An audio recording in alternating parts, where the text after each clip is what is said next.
Russian President Vladimir Putin says Russia can replace grain exports to Africa and that Russia would start supplying grain for free to 6 countries within 3 to 4 months.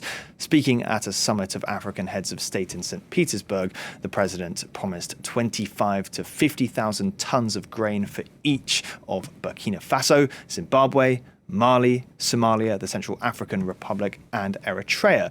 He wants to convince them that the 33 million tons of grain exported from Ukraine in the past year can be replaced less than 2 weeks after the breakdown of a grain deal that kept exports flowing. Well, our correspondent Caroline Dumais is there for us in St. Petersburg. Tell us a little bit more, Caroline, about Putin's address.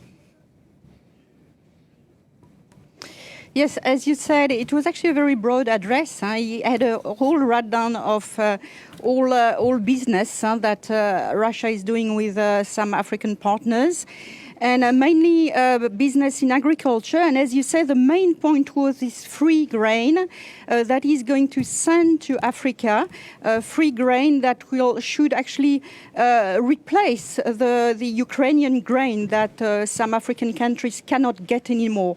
And he did say that this could be actually operational within 3 to 4 months. And he mentioned a few countries. He mentioned Mali, he mentioned Burkina Faso, the Central African Republic. He also mentioned Zimbabwe, and he mentioned Eritrea. So he was quite positive on that point.